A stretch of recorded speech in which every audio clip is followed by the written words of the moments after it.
Good evening, White Sox fans. It is Wednesday, April 2nd. The White Sox unfortunately fell to the Minnesota Twins earlier today, but their record currently stands at 2-4. And although it feels like it should be maybe possibly be a little bit better, uh, the crazy thing is we are still tied for first place in the Yeah. Central. So I am Danny Miller, the gentleman to my, I guess it would be right on your screen. The guy that I'm pointing at is Jacob Thome, my esteemed co-host, and this is FutureSox Hot Takes and Heaters. How you doing tonight, Jacob? We're hanging in there. We're hanging in there. Had a little bit of a severe weather scare, but we're all good. It's been crazy down here, but you know what? We're getting through it. So everything's in town. Yeah, right on. Crazy weather is no joke. And I hope everyone will allow me to uh, go ahead and just riff on some of that weather issue before we get into White Sox topics here. I promise I won't take too long, but yeah, man. On my way home tonight, the reason we had to push the show back a little bit was I uh, I have about a what is typically a 45 to 50 minute commute every day, and I got out a little bit late today, and I hit I-55, and it was a parking lot, and I think I saw more ambulances and fire trucks in the what took almost 2 hours to get home. I saw more ambulances and fire trucks during that time than I had probably in the last 2 months in my entire town, if maybe not even longer. So it was crazy. People be safe out there when the weather gets a little nuts and you know maybe you're feeling a little behind like I was today. Nothing is as important as getting home safely. But the craziest part of that whole drive home today was you ever see these videos, you might see like a TikTok video or YouTube video of road rage incidences, where there's a video taken by somebody on on a highway somewhere, and the two guys in front of them are like going at it.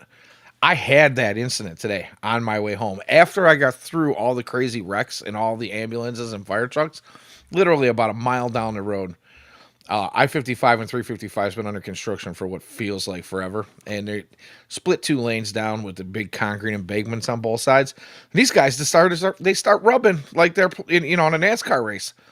And it started out as one guy drifted over into the right lane from the left lane, and the guy in the right lane took offense to that, I think, and he bumped him. And then before you know it, that dude was PO'd. He bumped him back. I thought to myself, man, I got to back off, dude, because these guys are going to bump each other too hard. They're going to hit that embankment, spin, flip, who knows? But we're doing like 65, 70 through there. Before you know it, once that guy in the right lane was pissed off enough, he gunned it, got in front of this guy, and then brake checked him right in front of me. I mean, we went from like 70 down to like 30 in a matter of seconds. So I backed off and watched this thing unfold. I thought guys were going to pull out pistols. And man, there was dude throwing like McDonald's fry boxes and quarter pounder boxes out the window. Man, it was crazy, dude. And I've seen these videos and I've never seen it in real life. And for a moment, kind of got my butt puckered a little bit. I could have carried a dime between my butt cheeks because there was no cars in between us. I literally was the next person in that line. But then I kind of had to laugh about it on the way home. So, yeah, interesting stuff, man. Uh, it's It's never that serious. yeah, no, it's not that serious. But anywho, yeah, like I said at the top of the show, uh, we are looking at a White Sox team that has played 6 games to this point. And first thing that I would like to get to is the fact that there were 5 of us from Future Sox that got to spend a day together last Thursday at the home opener. I want to give a huge shout out to the Shy Sports Bums for throwing another excellent tailgate. These guys have become renowned for it. Awesome barbecue out there, coolers on top of coolers full of drinks, and just probably, I don't even know, a really big chunk of White Sox. out there hanging out, hobnobbing, rubbing elbows, getting to know each other. Some of the beat writers from the other sites. John Schriffen stopped by like he did last year. It was a good time. I think my wife was more enamored with meeting Herb Lawrence. She was so excited. She blasted it all over social media. It was the highlight of her day. So Hey, if you're listening, Herb's a guy to get excited about. yeah, she thought, first of all, I mean, it was like one of the biggest. You would have thought it was one of the biggest celebrities she'd ever met in her life, like Brad Pitt or you know someone of that stature. But she was actually shocked at how nice of a guy he was, even though I've told her a million times. He's been on the show with Ian and I, and Ian has history with him. Going to the same school back in the day, way back when. But yeah, just a huge shout out to those guys and to the 108 guys and Sox Machine, Josh Nelson, and those guys. Everybody was out there, man. It was a good time. So just thank you for that, and also really awesome hanging out with Future Sox guys. And we even had an appearance from Elijah, who made his way in from California for the weekend. So that was really cool. Unfortunately, we didn't get a chance to see you, but I hear you went to some good Ironically, weekend. I also met Elijah, the only Yeah. member of Future Sox I've ever met, but I did meet him on Sunday's game in the middle of the dreadful 3 hour rain delay. There was nothing else to do. He texted me. My phone was at 2%. And luckily texted me in the nick of time, got down there, got to meet him. Um, awesome dude. It's fun because, like, he's one of the guys that, like, I watch, or I not watch, but definitely followed closely on Twitter before joining Future Sox. And then, ironically, we now worked for the same company. So it's really cool. I was able to meet him, but he's an awesome human being. So Yeah, really good dude. Was my first chance to meet him face to face as I think pretty much most of the rest of the team that was out there. So awesome times, good stuff going on, and baseball, yeah, live in person baseball here in Chicago that counted. So really cool. And I see in the comments here, Uncle Ted going back to our weather commentary there for a I'd little like to bit, point out that Illinois had the most tornadoes in the nation last year. So right? maybe we do live in Tornado Alley. Just And throwing that here's the out. thing, like I work out in the neighborhood of like right on the edge of uh Plainfield and Naperville.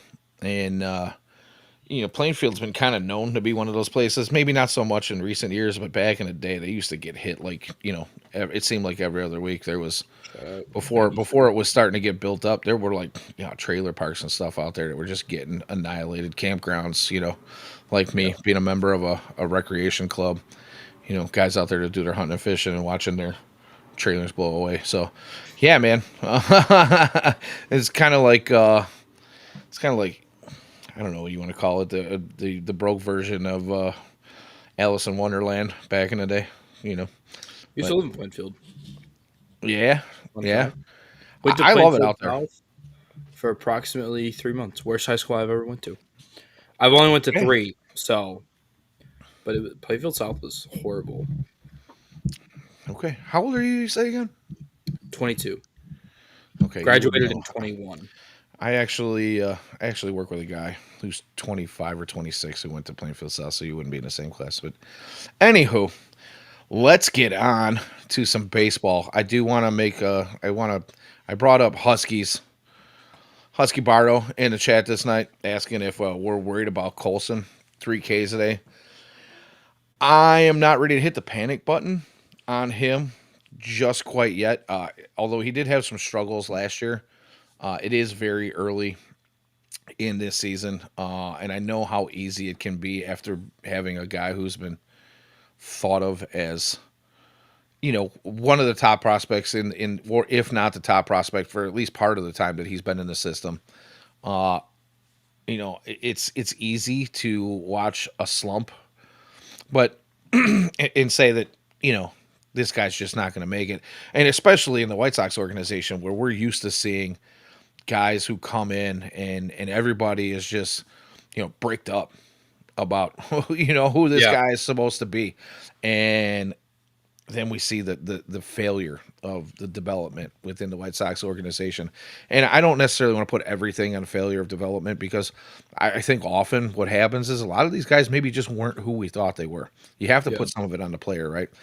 I think maybe Colson's pressing a little bit because he did start out where he was moving up through the system rather quickly. And he might be pressuring himself to kind of be that guy that he's been told he is. But at the same time, you want to see some development, right? You want to see some movement in the right direction. So I'm not gonna freak out just yet, but I would like to see some improvement fairly quickly early on in the season. And I just want to know if you have any thoughts on Colson and what you've been seeing from him, Jacob. Yeah, I mean, the dude's got 12 Ks and 17 at bats. Like, there's definitely something to be concerned about there. I'm worried. I don't know if it's, I don't think Colson Montgomery magically learned or forgot how to hit overnight. But the thing that concerns me is the back injury. Like, that can mess you up. There's been plenty of baseball players who have had back injuries, and it has derailed their careers. And I'm not saying that, that's the issue right now, but if he truly is having issues with his back, like, you know, yeah. You know who that guy represents, right? That's Twinkie the Kid right there. Yeah. I do Yohan not know. Moncada and his back Oh, injuries. Which, you know what, by the way, since Yohan's not part of the team anymore, and he did kind of do a little bit of damage to the White Sox during that home opener series. I'm just going to go ahead and retire this from my display behind me as we speak. No offense to Yohan, I hope the best for him, but yeah, it's time for that to go. So, yeah, but I mean, it, like, it's a tough situation because you have a guy with a back injury, and we've seen it before. Y'all Makonda's a great example. It can be concerning. yep, it definitely is. And Robert says here in the chat that, not hitting is one thing, but not making a lot of contact, or if any, is another. And I will agree with that. I've been hearing a lot of talk about Colson having a long kind of looping swing. There's other people that say he's kind of developed a hitch. I have not had the opportunity to go back and like look at some of the old video on him. I would like to do that maybe and see kind of where he was early on and compare that to where we have been the last year or so, and kind of get a better idea for myself. Not that I'm some major hitting instructor or anything, but it's also a situation where I think the White Sox organization has obviously made some changes in personnel and brought in some people who they feel like know what they're doing and can kind of help these guys work through these things. So I hope that's the case, and maybe Colson is got something going on in the swing that wasn't there before. I would think that if it was that bad, that it's going to be the project that they're working on. But we can only use that he was younger than his competition at that level, than the average age of the competition at that level for so long, because now he's been in AAA for a little bit. The average age is starting to catch up to him, and there's only so much time where you can say, okay, he's either going to develop or he isn't. And that whole development isn't linear thing likes to kind of poke its head out every now and again. But again, I'm willing to give it time because we do have some, new hitting instructors within the organization that I think probably going to focus on getting this guy right while he's still young. But again, I'm going to leave that to the professionals. You know, Yeah, we'll see what Ryan Fulich got for him. right on. So you, sir, because I have been so busy, have picked up some slack for me this week, which I really appreciate. And you kind of came up with a timeline of some discussion points tonight. So I'm going to let you kind of take the lead on that because I'm absolutely fried. I've been putting in some insane hours and I've had a lot of information thrown my way. So you run with it and I'll just kind of chime in as we go. Yeah, so, of course I write this today. I'm sitting somewhere and just sitting at work and I'm starting to, type this out, getting ready for the show tonight. First point, starting rotation. Sean Berg gives up 6 earned today, but it's been a great start for the starting rotation. I've mentioned this on the pod. By the way, my season long predictions. I came in last week, and I was like, White Sox are going to be at least tied for first coming out of the first weekend. They're still tied for first technically. I said the top. I said the pitching rotation or the pitching staff was going to be top 20 in team ERA. They're near the top. Obviously, they give up 14 in the last 2 days, which is not helping that statistic at all. Um, and then I said some other things that I don't remember right at the moment, but I do remember I said those two things, and those two things are looking really good right now. Anyway, getting back to the starting rotation, they were fantastic. Obviously, Shane Smith makes his debut yesterday. He looked great. You had the series against the Angels, which I know it's the Angels, and there's not a ton there, but like they made Mike Trout look bad, which is impressive. So Burke obviously looked good on opening day. Struggles in this one earlier, but then Cannon has a great game. Martin Perez absolutely shoves for solid 7 innings. So I think there's a lot of intrigue now with the starting rotation, which is good because there's not a ton of options um, immediately ready to come up because I feel like every single option that was ready has gotten Tommy John. So um, excited for the starting rotation. I'm glad it's going in the right direction. Obviously, Burke has a tough start today, but excited to see what we got going on after this. Yeah, the whole Burke thing today, I was able to kind of catch bits and pieces of the radio broadcast. And I did actually catch like the last two innings live on my commute home, two or three. And I just kept hearing about how Burke, kind of got tagged with a comebacker in the back of the knee. And you just wonder if that maybe, played a part in his role in what, putting guys on, giving up dingers. I know Venable came out and said after the game, or he was asked at least in his post game, if there was anything that required any kind of imaging. He said no, but he did say it. He was pretty sore, and he was probably going to be pretty sore for a while. It was a hard hit, and it was in a tender spot. So we hope that that is not something that lingers, because if we get the guy that pitched on opening day, now granted it was an Angels lineup that is not fantastic from top to bottom. They've got a couple of their guys that they can lean on, but there were also some questionable, I don't want to say holes, but some questionable spots in that lineup. But I mean, just fantastic to come out there and do the things that were done at the home opener. It's just, I want to see more Yeah, of that, and I want to see more of what that starting rotation did over the first four games. It is unlikely that you're going to get your top four guys give up no earned runs right. throughout the season, right? It's a near statistical impossibility. We're just gonna chalk that up as really good performances early in the season and something to be happy about. But the crazy stat that I heard was after the third game, where your starters had not given up an earned run, it had only been done so many times, right? And then we were discussing the fourth game, and it happens. And it was, I don't remember exactly how many innings were put in through that four games, but the stat was it had only been done like four times in the history of baseball, where your first four games of your season, your first four starters give up zero earned runs. And the last time that had happened was like 1976. Yeah, So awesome stat. We knew that the starting rotation, even though it might not have been the actual starting rotation that we had predicted it would be early in the season, it was still fairly close. Just lights out, right? yeah, Now we hope the bullpen can kind of clean up some of the things that it's been going through. But yeah, really happy to see that.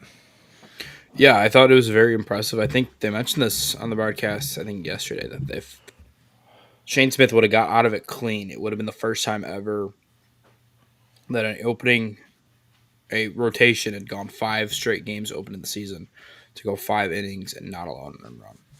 Yeah, Just crazy because there's not a high profile name in that rotation, and they just had a great week. yeah. I couldn't ask for more from them. Unfortunately, there were some offensive struggles in there. The White Sox are the only team in the Central that have a plus differential right now, which is awesome offensively. Although that most of that offensive output comes in the two wins Right. and the four losses. Although a couple of those four losses were rather close or within range at least. Aside from today, none of those games really got out of hand, right? Um, but you can't you can't rely on solid pitching. You can't rely on your starters to get you no earned runs if you can't put up any offense. So encouraging to see them in the plus column in run differential, but you want to see more consistency out of that lineup. Yeah, and I think that's where we'll jump next. Going to offensive, looking at the inconsistency. Listen, they've been home run dependent. That's not a secret. And they're both their wins. They hit 3+ home runs. When they don't hit home runs, they struggle to score runs. I think that's concerning because I don't know if they have enough players in their lineup to hit consistent home runs. I saw a stat in yesterday's broadcast that said listen, they were 28th and 29th, I think, in hard hit rate, and I think average exit velo, and now they're both those sets are top 10, which is great. But I don't know if it's I don't know if everything has I just don't know if there's enough of a jump um, to be made with the players that are on this roster. I'm afraid of that number receding to the mean of where it was You last year. look at the construction and you think there's no way that they can sustain Right. top 10 power numbers in the league, right? You I just mean, can't. This is a piecemeal lineup. And you've got guys like, you know, Matan, who's a Baton, who's done, some things in the past where he's had a season or two where he's had some decent power numbers. But, Michael A. Taylor is not a guy who typically is going to go out and hit you 25 bombs, and he's got, one or two already. You've got a bunch of guys who are literally brought into this organization to just kind of help get through the rebuild process and help get to a point where we are starting to bring up some of these young guys that we're hoping will be part of the future. Oh, holy cow, man. Like the ball was flying out of the park while we were there. It was really fun to watch, but sustainability is not something that you say when you look at this lineup. right. And I mean, Luis hasn't even hit one yet. So, but I just don't think there's enough consistency of this lineup to do what they've been doing. They do have some decent power bats. I mean, I'm not going to shy away from that. I think Lindin Sosa can be a 20 home run guy. I think there's some other guys on the infield. Andrew Vaughn can be a almost 20 home run guy, but will never cross that line because it's Andrew Vaughn. Um, I mean, Benny led the team in home runs last year, and he hit most of those in the second half. And and you he had got 20. guys like 20 on the nose. That's it's just not acceptable. It's Right. not acceptable for an MLB ball club. I don't care, what you expect your record to be, and you hit And I in just, hitter friendly's ballpark. It's there has to be something. Maybe they've unlocked something. Who was it the other day that said, I just go up there and swing up and swing hard, right? Like great stuff. But you got to swing at stuff that's in the zone, and that's typically been the White Sox Achilles heel the last few seasons. So yeah, I think they're in the bottom 10 in strikeouts, but I want to get over to Wolf Larson's comics. I think it's a great one. What are the roster moves when Rojas and Talkman return? Amaya Mason thoughts. Yeah, I think my guess would be Jankowski and Jacob Amaya. Those would be my two that I would assume are gone. Um, both are just clearly not long term options. I get Jankowski's kind of a fun kind of pinch runner type of guy that Venables like to go to, but Talkman's going to be your everyday right fielder when he comes back. Rojas, I think, is definitely suitable enough to play every day at short whenever he comes back. Talkman, I think, honestly, could be back potentially, could meet up with a team after Detroit, looking at a meeting up in Cleveland. I don't think he's going to need much time in Charlotte. Did have a home run yesterday. Rojas is going to take a little more time, which is weird because he was on the 10-day, but Gilbert, who was on the 15-day, has already started his rehab. So kind of a weird situation there. Clearly a setback for Rojas, which is unfortunate because Sox could use an infielder because I am extremely tired of watching Jacob Amaya take at bats for this team. yeah, and he did have. I mean, he had a highlight reel play today. If you're listening, if you're watching with us live, you hadn't seen the game, I suggest heading over to FutureSox on X, our account there. There's some great video clipped by the one and only Mr. Ian Eskridge, also known as at Daily White Sox on X. He is our video guy. He's got an awesome shot of that. That's a highlight reel. You might see it on Sports Center tonight. But the diving stab by Jacob Amaya was awesome. But I mean, in all honest reality, if you're looking to get a defensive replacement from a guy in the infield who just can't get the bat off his shoulder, and when he does get the bat off his shoulder, he's just outmatched. And this is not a shot at Jacob Amaya because he's obviously a wizard with the glove. This is not something that's new. We've all known that he was defensively pretty slick, but the bat just doesn't play at the MLB level, unfortunately. Again, one of those guys you hope would put it together. It just doesn't seem that that's going to be a thing. It never really has been for him. So I agree. I think he's definitely one of two going down. I'm not sure what the second move is. Jankowski kind of makes a little bit of sense. Again, another guy who's pretty solid defensively, but we're not expecting much from him at the dish. And like you said, Mike Tauchman's going to get probably, I would say, 80% of the time in right field. There might be some platoon options with him, but it's difficult to say. I think if any of the other infielders get sent down, it's because they're looking to get them, more playing time, solid playing time, instead of rotting away on the bench here in Chicago.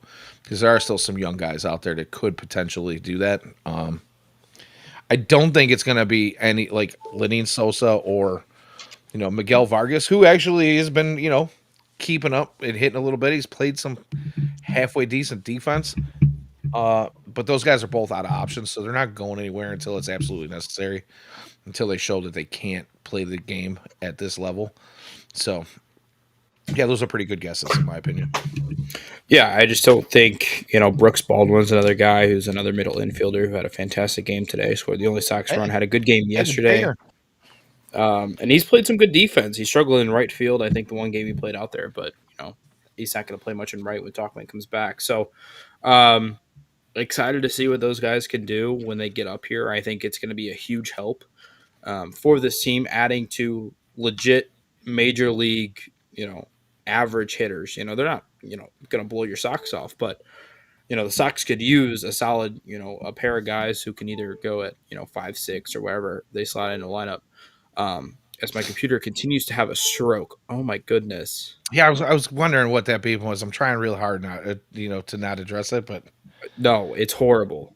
No, we're just gonna. If my computer dies, if I disappear, we're done with it. Oh my goodness. is I everything got a all right bad over there? charger with a short. No, we're good. We're at 9%. We should be able to make it. How much? 9, 9.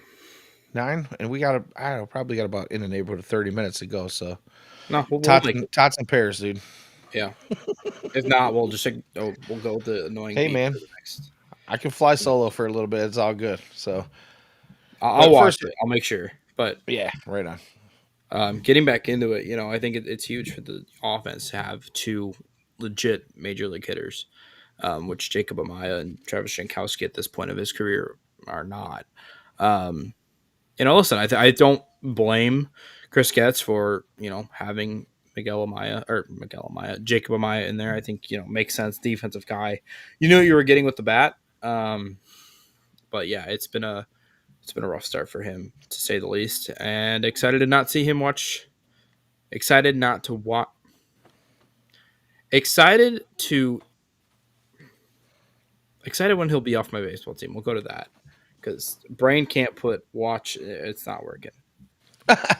Dude, listen, I told you at the top of the show, I am absolutely fried. I have information overload and a lot of work to do to not only improve myself, but my department in this new job that I took over. So the brain fry is real, and I am with you 100%. So we're gonna fight through this thing together.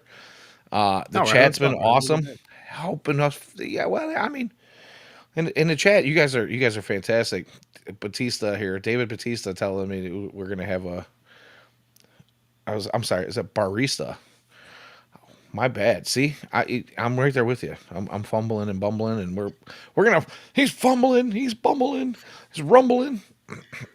Yeah, we're gonna get through this together, guys. But he says 30-minute Q&A session. I'm guessing that's directed towards your computer. Crashing on us as this happens. So I'd be more than happy to address the chat quite a bit. And Yeah, these are your questions. We'll answer them. you guys are Go awesome. ahead. You guys have been on top of it since we have gone back on the air. So thank you for that. But yeah, you got anything else you want to talk about with the offense? You got some numbers you want to throw around, or you want to move on? No, I think it's they need more consistent hitting. I mean, that's just to bluntly say it. I mean, they'll have 3 innings of greatness like they did yesterday, where they got up to a 3-0 run. They had hits in every inning, and then it'll just fall apart quickly. So yeah, I mean, it like I said, it's going to be helpful when there's two major league ready hitters. I think when you start looking ahead to like, hey, let's look in the future. What does July 4th look like? Adding guys like Kyle Teal, Chase Medraw through homered again today. My draw, sorry, Ian will yell at me. Um, so adding those two guys and a bunch of other players who I'm sure will come up from Charlotte. There's a little bit of a future here, and you can kind of start to see the direction of this team. It finally looks like listen, last year was horrible. It looks like everything was falling off the rails. It finally looks, for the first time in a while, that things might be on an upward trend. And I say that as the Sox have a 2-4 record, but that's all it takes. That two and like we said earlier, that 2-4 doesn't feel like 2-4. It could easily be 4-2 right now. And like you said, adding a couple of guys like Talkman and Rojas, who are guys that can maybe provide a little bit of a spark. I don't know how much they're going to provide, but it leaves much less of a hole in the lineup in each of the two spots that those guys are going to fill. And when you've got those closer games where you're losing by a run or two only, maybe you start to put a couple of those in the win column instead, and we're looking at a completely different outcome.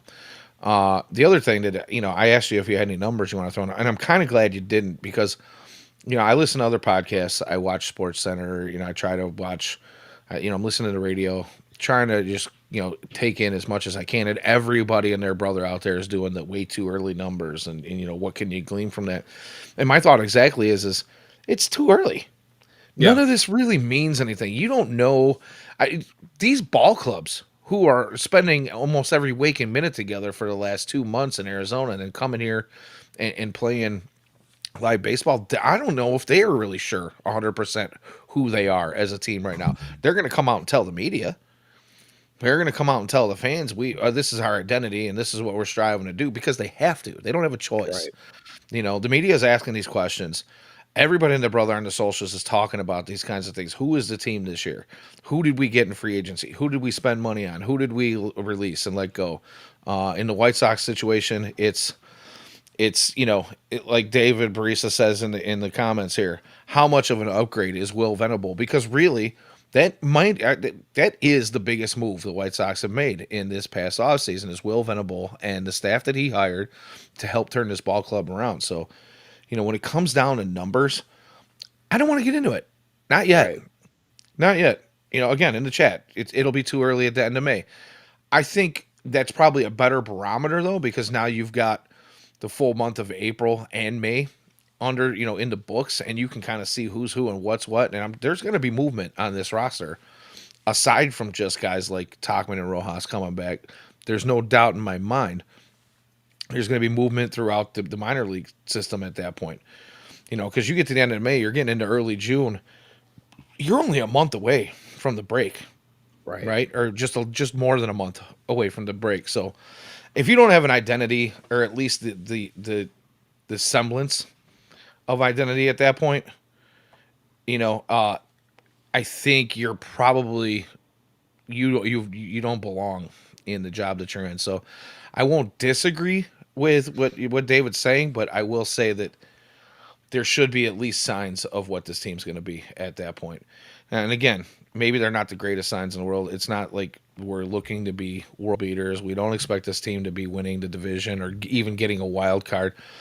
Stranger things have happened, but the question being is Will Venable it? I'd say it's definitely the biggest move that they've made, and it does have totally different feel early on in the season. I think he was able to get in here and get into some guys' heads and make them feel like they belong in a conversation of winning baseball. And you just kind of curious is like, what do you feel? Do you feel like this day has been different to you at all? Do you come into the league with the same kind of dismay you had last year into this season? Yeah, I think. Listen, I'll say this right now. I think obviously opening day was fun, right? Um, you know, opening day every day is fun though. Last night I was watching the game while they were up 3-0, before Penn Murphy blew it. And I was sitting there. I was like, this is the first time in a while I've truly enjoyed watching a White Sox game. Like I've truly sat down and like I'm having fun. Like I'm not doing something else. I'm not watching the Sox because I'm a fan and I have to watch them. I'm truly doing this because I enjoy it. Um, Obviously Penn Murphy then blows the lead and then it's become a miserable experience again. But like, I wasn't able to watch the game when they went up 9-0. But I don't think that's as fun because you're not in it. But 3-0, Sox were hitting well. Shane Smith is throwing frisbees, of changeups, and the team looks like they're having fun, and it just feels like a good vibe. Um, and I think there is. Listen, this is no. This is a blunt way to put it. This is a roster, to say the least, that lacks talent. And there's not a ton for Will Venable to work with. And there isn't this isn't going to be, listen, I saw World Series tweets as a joke, of course, but like, listen, this isn't a team that's making the playoffs, but Oh, you know, there were chance of World Series after that yeah, home opener. As I walked back to my truck, it was all tongue in cheek, but we all had a good time laughing at the group of guys who were obviously slightly intoxicated, maybe partaking in too many adult sparkling beverages and whatnot. But yeah, that's a ridiculous statement, and it's all in fun. But the feeling's different. It right. is. And obviously Charlotte gets out to a 4-0 start. I know this is the White Sox show, but you know, it feels like I just, said, it feels finally like it's heading upwards. You can see the vision, you can see everything in place. You can kind of understand, okay, this is where it's going. The farm system looks good. Um, the major league club at least has some intriguing players. Last year there was really nobody I had interest in watching. Obviously Luis was kind of someone to watch because he was, just kind of a good player. But like this year, I've Kind truly of enjoyed somewhat rooting. healthy. Yeah, I've truly enjoyed watching every Lenine Sosa at bat and Miguel Vargas as well, as two guys that I kind of believe in as, fun guys. I remember doing that when Tim was on his, crazy streak. And I'm not comparing those two to Tim, but um, it's a fun time to have players to watch and a starting rotation who's really fun. There's a lot of intrigue and there's some fun arms, and there's a shot that they get some more intrigue and some more different arms in that rotation by the time this whole thing's done. So, um, it feels like they've hit rock bottom. They hit it last year, and there's at least some sort of bounce back. And I start putting the pieces together. And I don't even think they're going to be close to playoff contenders next year, but the year after that, once you start getting some stuff in the right direction, it finally looks like, all right, there's a timetable here for the Sox to put stuff together and get everything going in the right direction.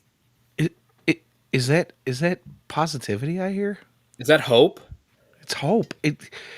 James, our very own James Fox, as the fireworks were going off on opening day, signaling the White Sox home win. We were walking up our aisle, making our way to the concourse. James literally turned around. He's 2 steps in front of me. Turns around, puts his arm around me with this giant, I'm just going to say, shit eating grin on his face. And he pulls me in tight and he's like, "What is that? What is that?" And I said, "What are you talking about?" He's like, "Is that emotion? Is that positive emotion I'm feeling? I don't know what this is. I don't know what to do with it, but it feels great." Yeah. And that's kind of where I'm at right now. It's good to feel good, even if it's, even if we have those disappointing moments where we put a lot of stock in. Yeah, hopium. Thank you. That's a great word, Wolf Larson. It was, we're gonna have those moments where we put a lot of stock on Penn Murphy being in the bullpen this year on this show and some of the other shows, and a lot of people have talked about it. You're not gonna You're not going to go out there every day and nobody's walking away with a 0 ERA. That's going to Right. be a regular and on any team, right? So you just hope that they limit that, but the feeling of just watching that hopeful baseball team is, yeah, you got to believe. You got to believe, David. It gives you some that hope that things are moving in the right direction, and it's fun. Yeah. It's absolutely fun. Yeah. So I'm here for it, man. I'm here for more of that. If we get to 42 this year, it's one less than last year, but I don't care if it's 42 wins or 40 more than, yeah, if we get to 42 wins this year and we get one more win than last year, but we get to see baseball that looks like baseball instead Yeah. of just utter failure. I'll take it. I'm not going to be happy about it, but I'll take it. It's a sign of improvement. Yeah, I don't know who put this out. It might have been Dylan, and we'll get to Venable in a second. But like, he was like, "Listen, the Sox have done more hit and runs so far this year than I think they did last year, all of last Small year." ball, baby. Small Yeah, ball. and I remember watching, last night's game. By the way, I keep bringing up last night's game because I did not watch the game today. Unfortunately, I was stuck at work. Um, and I remember watching last night's game, and I was like, "Oh my god, they're playing good defense! Like, they're playing legitimately like above average defense. Like They look like the a double baseball play they team. turned, where Andrew Vaughn chucks it to Brooks, he goes up, makes the play, and throws it back. Like that's a play that last year that ball either ends up in left field or the visiting dugout because my goodness, last year's defense was horrendous, and it feels like listen, this is a they're not potentially not the worst team in the league anymore. Like this isn't a they're god awful. This is a listen. They might be better than the Marlins or the Rockies, either or you can pick. Oh, I'm the Angels. Yeah, or the Angels. I guess they did win 2 or 3, but You know um, what though? They won 2 or 3. They still don't look like a great baseball team, and it's the first week of the season. right, I and they have a I very injury suspect prone team.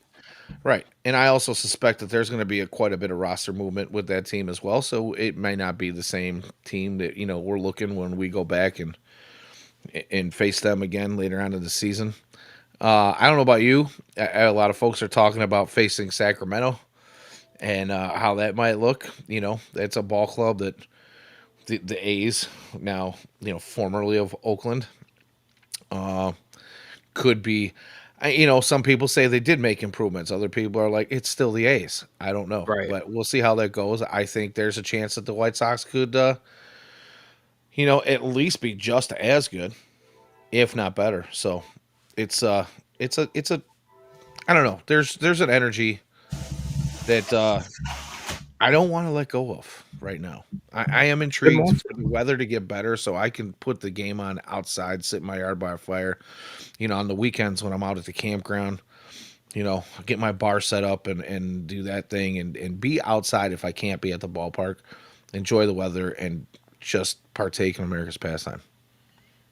Yeah, I'm also hoping it gets warmer. So when Luis Robert hits a 430-foot home run, it's not caught, not even on the warning track. That ball was destroyed yesterday, and that thing didn't even get a chance to get out.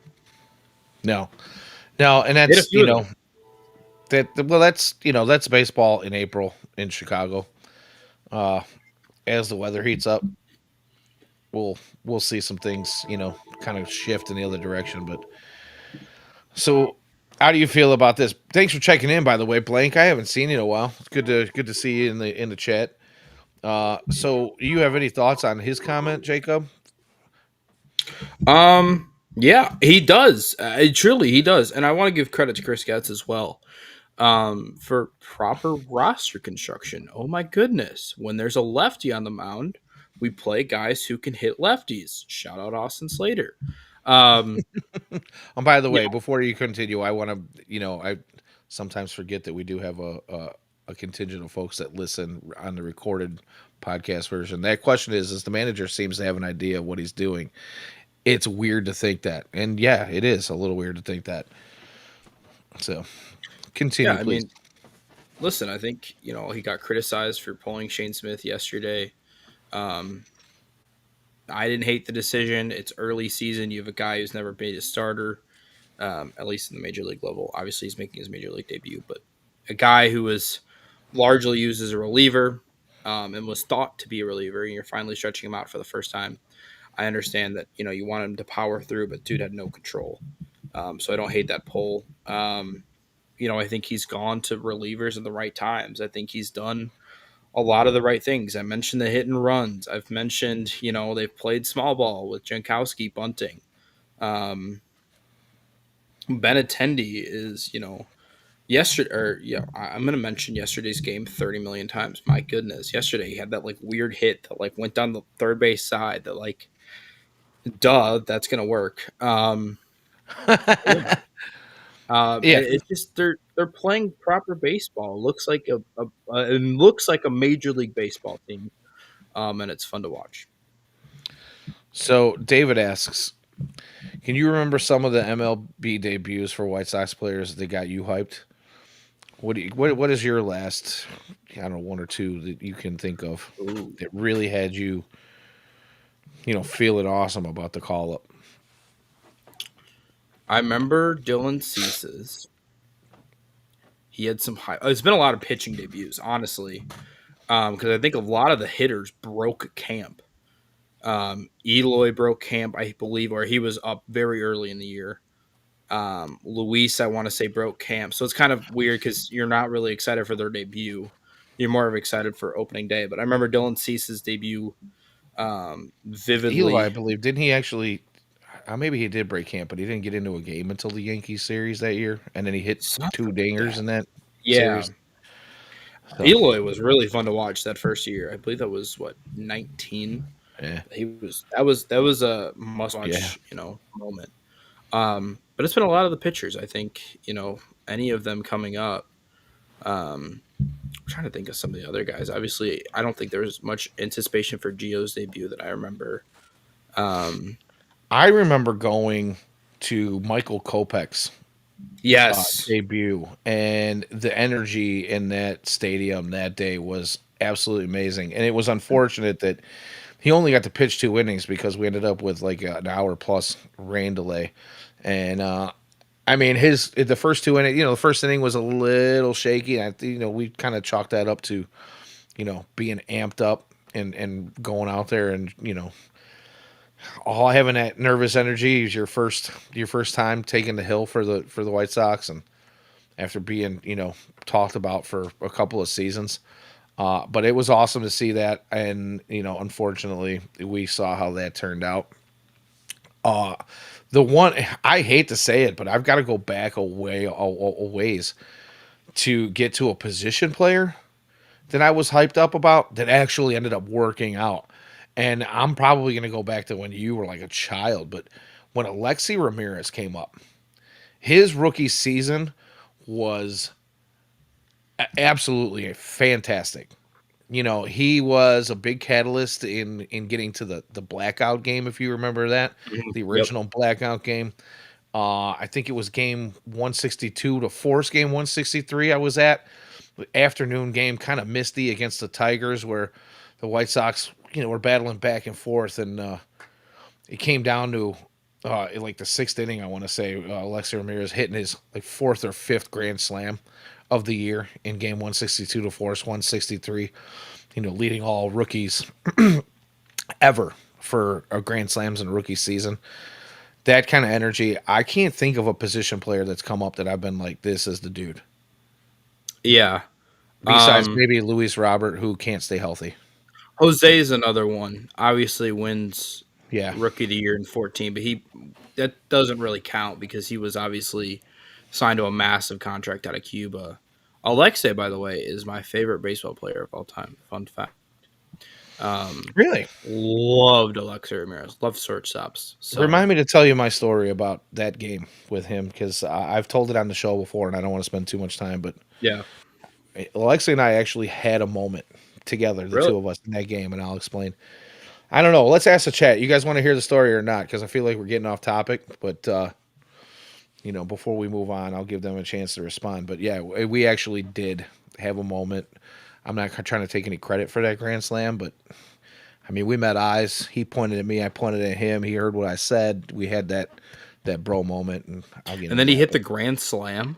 yeah, like the next inning, or like 2 innings later, his next at bat, basically, he hit the That's grand slam. insane. I might as I'm already halfway there. Might as well just give you the Yeah, abridged let's version. see. Now you got to give us the full story. Yeah, I've told this on the show. It's been a couple years. Somebody asked a question that made me bring it up before, but so during that game, it was last minute that I was even going to that game. I ran into a couple of bar regulars at the bar I used to work at, and I happened to be in the bar talking with the owner early in the morning that day, about some other things. And I was off shift, had no intention of staying and hanging out because it was like 11 o'clock in the morning. And these regulars come in and they're like, "Hey, we got an extra ticket. You want to go?"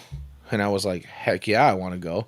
And then I find out we're sitting in like the second row, about halfway between first base and the right field foul pole.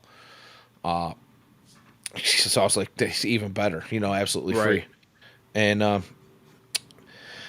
so the game's going back and forth. Sox have a lead, and there was a play, I want to say in the fourth or fifth inning, where ball was overthrown.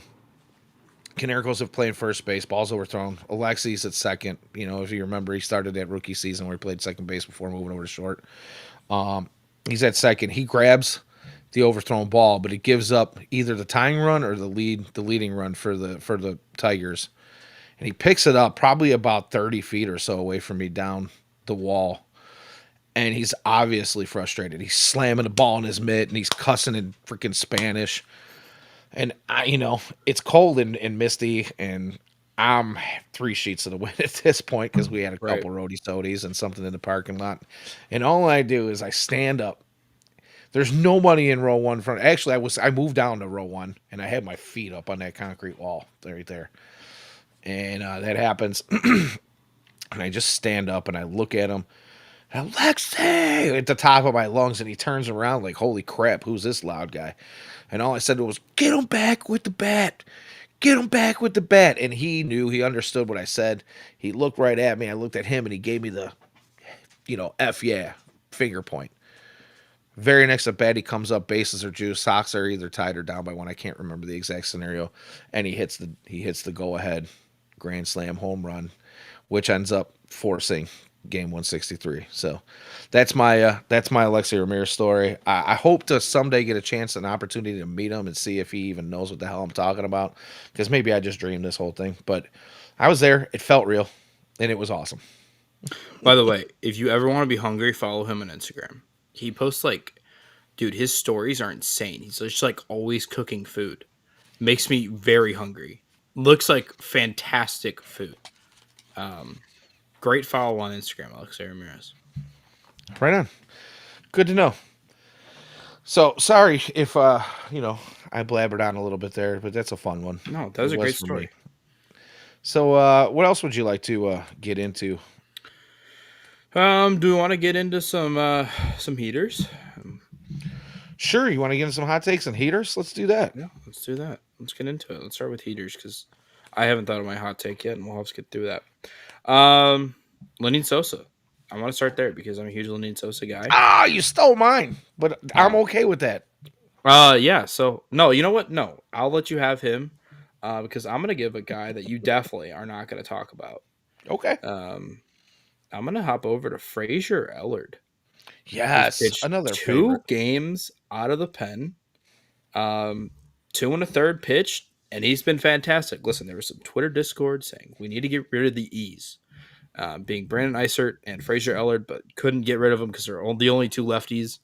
Um, but listen, Ellard's got a career 3.42 ERA. He does nothing fancy. He's not anything Cats. special, but just kind of does his job. And he's had a good start to the year out of the pen. He's becoming the kind of top lefty, coming out of that pen. Um, Obviously, Tyler Gilbert is reportedly on the way. We're beginning rehab here pretty shortly, so we'll see about him. I think he'll take over that spot. But listen, just a guy who I think a lot of people wrote off, including myself. Listen, it was kind of Not like, all I, right, sir. He there's gets there's me. He gets gassed up when he takes them out, which gets me gassed up, and I think that's that back end of the bullpen mentality. but I think there was some discord. And listen, the dude comes out and he has a good start to the year. Listen, only 2 appearances, but a good start to the season for Fraser Ellard, and hopefully a listen. Like I said, not going to be a I don't think anything extremely special, but listen, they'll take a good lefty bullpen arm when you can get one, and a good start for Fraser Ellard. Right on. So I might as well. I mean, the cat's out of the bag already. Right.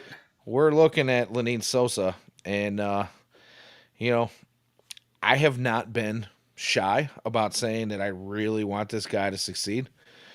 But Lenine Sosa has put together some pretty good at bats early in the season. He's playing good defense. Uh, you know, I want nothing more than this guy to be successful, only because I've been, a big advocate in his camp from pretty much day one. And I don't want to dive too deep into this because everybody knows how I feel about Lenny Sosa if you've been listening or following at Yeah. all. I mean, you don't even have to follow religiously. You know that I'm just a big Lenine guy. So I'll say this: it was late in the game. It was that eighth inning that the Sox put up 5 runs or whatever it was in the home opener, and we were talking about the FutureSox crew that was there. We're talking about some of the unlikely uh, guys who were scoring runs and getting on base early in this game and making things happen. And I literally turned and I looked at James and I looked at Steve Sleepy and I don't know if Ian heard me, but I was like, man, I'm like, you can't be mad at seeing some of these guys who are performing now. And maybe we were wrong about some of them. Game one, where we're talking about maybe we were wrong, right? But I was like, dude, I just wish Lenine could get on base. Just get on base. And then he goes at it and it's a 2-run shot in the eighth. So awesome times. I'll leave it at that. That's the Lenine Sosa heater of the week for me. Yeah, I think he's been fantastic. Also, want to give a shout out to a guy who is very severely hated across. Well, I shouldn't say severely hated. I think he's just severely disliked. Shout out Andrew Benintendi, who's having a heck of a start to the year for the White Sox. He's been the best hitter by far for the White Sox. Putting together some really good at bats. Clearly, he's healthy. I was worried about that. We talked about it. Why are you rushing this guy? You had a good second half. Comes out, and he's had a darn good start to the 2025 season. Yeah, it looks like whatever he figured out in the second half last year is carrying over. I hope that's something that continues to happen with him because, there's a lot of folks that pretty much think that the White Sox are going to deal him if they can get anything of value. There's some folks that are like, just take the contract and be done with it. I don't know. But good to see him get off to a hot start as well. Yeah, also want to give a very quick shout out to Brooks Baldwin, who went deep today and has had some really good at bats. He's worked some long pitch counts, which the entire team is doing a better job of working counts. And he's off to a good start this year. Absolutely. Absolutely. So, hot takes. You have one? You got a hot take? I don't want to say me personally, we don't necessarily have to do like cold players, but maybe we can take that, just have a hot take, dude. Or you can do cold, Yeah, I don't care. hold on. Let me see if I can't find it because I totally should have prepared this more. Maybe we could even put it up, but didn't do that. The linked City Connect jerseys for the White Sox are god awful. Oh, You've seen them. Here's a photo dude. of them. Enjoy. Oh, still haven't figured out how to work a mirrored camera. There's Here's a a whole lot of photo of no. them. Those are pitiful. What are we doing? How do Can you we go talk? from the South Side jerseys to whatever the Chicago Bulls? Oh no. No. It looks like Jacob's computer died. So for those of you who are listening, I will sign us out in a few minutes, but I'm gonna piggyback off of Jacob's comments here on the City Connect jersey. They are, in my opinion, absolutely atrocious. I would love to hear from our listeners and our followers. You guys want to comment on the website? You want to comment on the YouTube videos? And I would love to hear from everybody what they think of these. But I agree with them. It's like this Chicago Bulls kind of rip off jersey for the City Connect. But can we talk about these models or AI that they're using for this thing? Like, what's going on with that? Anybody, anybody want to chime in? Because, dude, these jerseys are bad. The models are bad. They don't look happy. They look absolutely disgusted to be wearing them, as they should, because it is. I don't know. It's plain filth in my opinion. But I'm sure somebody out there is going to be like, it's the best jersey I've ever seen. So that's my take on that. Call it a hot take if you will. I would say it might be a cold item for the White Sox to sell this year, but I've been wrong about these things before. I may continue to be wrong about these things in the future, and I'll take that egg in my face. I'll eat crow. So, anywho, it seems like we have lost my co-host Jacob Thome for the evening. I know he was having computer charging issues, so I'm gonna wrap it up there. I would like to take, as usual, a moment to thank all of our chatters. I thank you guys for checking in. You guys are a big part of what drives the show. Oh, and I fell behind on the chat. I am sorry. I am so sorry. I didn't realize you guys were still here. Oh, my bad. So, yeah, the Chicago Bulls baseball. Ian says the computer hated those jerseys so much that it broke his computer. Yeah, that might be true because I think they're awful. I'm gonna go back and read these. UIC Flames mixed with Chicago Bulls bootleg. Thank you, David, for that. Ian says they're poop. Blank Name says they kind of look like Indians uniforms. They do. I agree. I don't know if anybody I've heard or seen talk about these things yet is I haven't seen a single positive review. And again, I'm probably wrong, but they are Bulls starter baseball jerseys from the '90s. Yeah, that's probably right. I mean, thing is whoever. Hey, welcome back, buddy. We've been riffing on the jerseys. Jacob is here. He is back. I see him on screen. I haven't heard him yet. I have no mic from I'm you. muted. There you go. Yeah, we've We're been we're riffing switching on this these short. jerseys. I fell behind in the chat and didn't realize people were commenting on it. I was just over here rambling on, hoping maybe you'd come back. I was about to wrap the show. But Nah, hey, I'll try to make it. My phone's gonna die. My phone did just die. Famous last words, by the way, of hey, we'll I watch mean the battery level, and I if it need a gets too low, I'll plug it back in. I need an address for you because I'm just gonna buy like a 3 pack of chargers for you and send them to No, your please way so don't. you I can. have so many. The issue Well, is I I mean, don't. we've got to get computers charged and phones charged. Like you're in your early 20s, man. Like, aren't you kids I'm supposed supposed to to be be the like tech savvy one. connected? Yeah, you're supposed to be like connected to your devices, like they're implanted at this point almost. Is that No, so here's the issue. I only have one. The camera angle has clearly changed, and it is because I only have one cord that will reach from proper where my desk is set up to the outlet. So now I'm using a shorter one for my iPhone. The issue is I had baseball yesterday, drained my entire battery yesterday, um, and clearly didn't charge. oh, and he's gone again. Oh, we are batting 1,000. Blank. Before I sign out, I have to put your comment up on the screen because this is you know what, this is going to be another heater for the night. This is a fantastic take and a great idea. Blank Name, if you're listening, if on the podcast form and you cannot see this, by all means visit us on our YouTube channel where you can find all of these videos post production. Blake says, "Can we give Chris Sale a 1-day contract to cut those up?" Dude, best idea I've heard all night. Chris Sale needs to chop those jerseys up one day.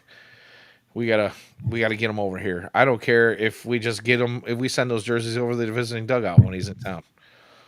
So, what happened, dude?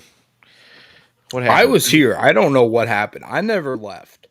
You went You blank. just said I can't see you anymore, and then I reloaded. Okay. Now I'm back. It's falling All right. apart quickly here. Okay. I'm getting tags from people in the chat as we speak. This is crazy. I mean, this is what doing a live show does. And we're just gonna get through it. Oh, here we go. I see if I can get this up on there. There's your there's your Perfect. Bulls baseball jersey. Perfect.